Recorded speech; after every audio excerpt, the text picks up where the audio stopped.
academia is a cult. And that's what some people say. But I've always been hesitant to admit that there are cultish aspects to academia because it really doesn't help the purpose of research. But I was looking into it and I was surprised at the cultish aspects of academia.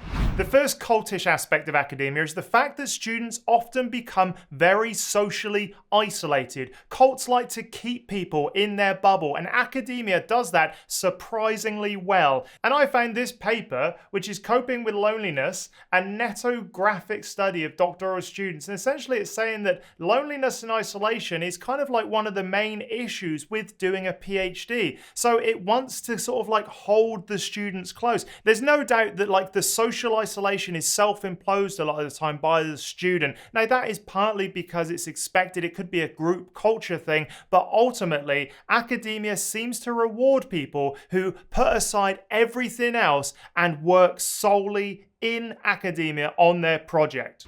Another cultish aspect of academia is the fact that if you leave, it is seen as a betrayal to your career and all of the effort you've put in to get where you are. There's no doubt that there's a huge amount of stigma associated with leaving academia. It's seen as a failure, it's seen as someone that is not capable of succeeding in the academic world, when in a lot of times it is luck, it is circumstance, it is a huge dose of who you know. Those are the deciding factors of whether or not someone is successful in academia. But if you leave, it is very, very bad and you are a failure.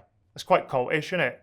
People who take this line of thought very seriously often say that you cannot go against academia in terms of its current standing. If you try to sort of inject new ideas, that they're very sort of standoffish and they will not accept your ideas. But ultimately, this is just a feature of academia. It is not cultish, in my opinion. Essentially, if you have this whole body of information that sort of agrees about a certain thing, if you come up with a new idea and you want to inject it into this bubble of knowledge, you need extraordinary evidence. There is a science communicator, a famous one called Carl Sagan, who says extraordinary claims require extraordinary evidence, and that's the little acronym there. Essentially, if you come up with something new, you need to convince people that this is real. That's just sort of part of the academic game. Now, if you provide enough evidence and it's compelling enough, people will change their minds. I've seen it myself. My whole field in solar cells went from OPVs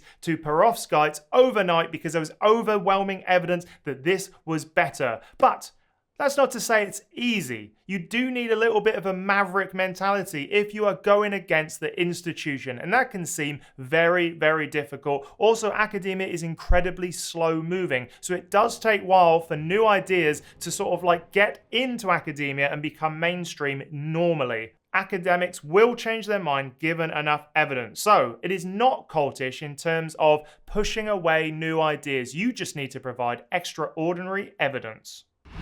Quite often in academia, there is a charismatic leader of a group. Charismatic people tend to get more students, they get more researchers under their umbrella to do research for them. They need to be charismatic and outgoing and friendly because that's how you attract people to your research group. However, quite often, and I've seen this, the most charismatic researchers tend to be ones that exploit their students the most. They use kind of shame and guilt and competitiveness to keep you working hard, just like a cult leader. So in that sense, if you've got an incredibly charismatic leader that's reaching out to you, just be a little bit suspicious. One thing that I've heard from ex-cult members is that no one joins a cult. There is always something underneath it, something bigger than themselves that they want to contribute to or they're passionate about. In that same way, academia relies on people's passion and it exploits that passion to keep them in their research groups. For example, if you're passionate about a particular research field, you can find a supervisor who will happily take you in and exploit that passion for very little pay, for a lot of stress and anxiety over many years, but no one joins that part of it. They join it to explore their passion. So there's no doubt that there's a little bit of a similarity between cults and academia when it comes to exploiting people's passions.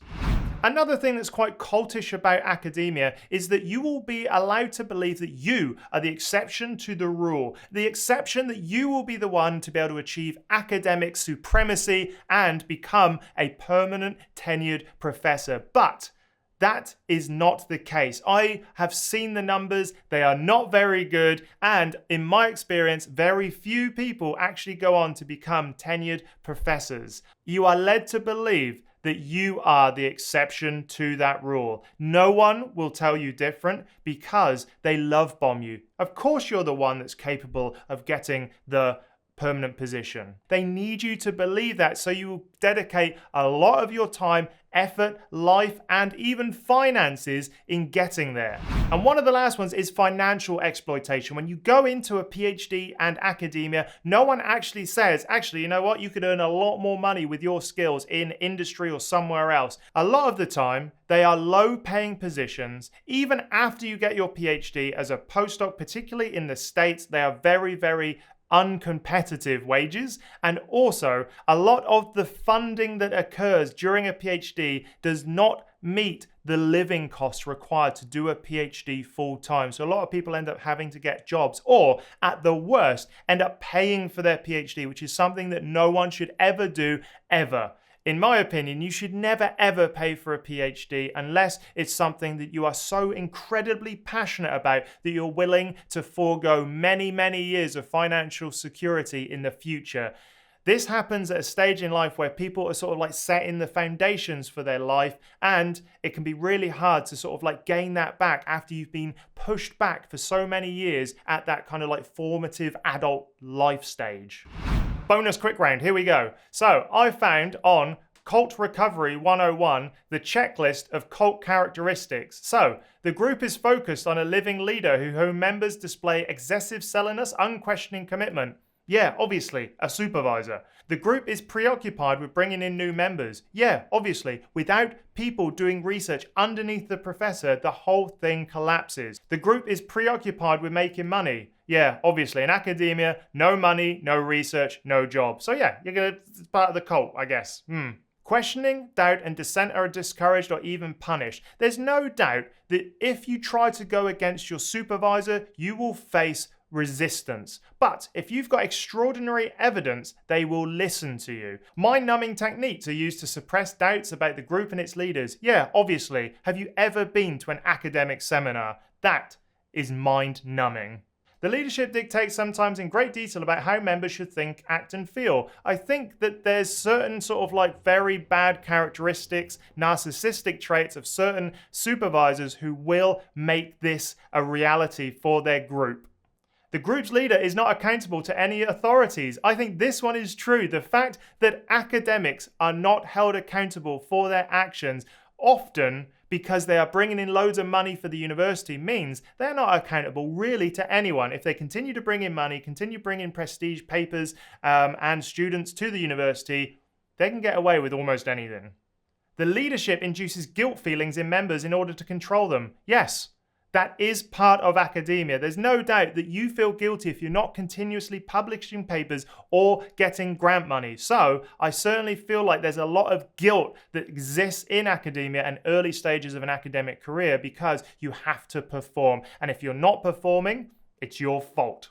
Members' subservience to the group causes them to cut ties with family and friends and to give up personal goals and activities that were of interest before joining the group. I think that is just something that people self-impose because of the nature of doing a PhD. I think it's natural to withdraw. I think it's natural to give up things that you once loved, but it's something you should not do, right? You should continue to do the things you like outside of academia. And I know sometimes the group culture of academia and the research group that you're in means that you're in there on weekends, because that's what the supervisor expects. But do not give in to that as much as you can. Continue to do the things you loved before your PhD in academia. Continue to do the things that connect you to your friends and family, and I think that will make for a much better career overall. Members are encouraged or required to live and or socialize with other group members. Live? No, but socialize? Yes. how many awkward tea room conversations have you been forced to have because it's someone's success that you need to celebrate, come together, socialize, and also those awkward sort of like Christmas activities that supervisors feel obligated to put on, but in fact it would be better for everyone if they didn't happen because they're often quite weird. So if you like this video, remember to check out this one where I talk about all of the reasons academia is toxic. It's a good watch. So there we have it. There's everything you need to know about the cultish aspects of academia. Let me know in the comments which ones you agree with, disagree with, or would add. And also remember that there are more ways that you can engage with me. The first way is to sign up to my newsletter. Head over to andrewstapleton.com.au/newsletter. The link is in the description. And when you sign up, you'll get 5 emails over about 2 weeks. Everything from the tools I've used, the podcasts I've been on, how to write the perfect abstract, and more. It's exclusive content available for free. So go sign up now. And also go check out academiainsider.com. That's my project where I've got my ebooks, resource packs, blog, and forum, and everything's over there to make sure academia works for you. All right then, I'll see you in the next video.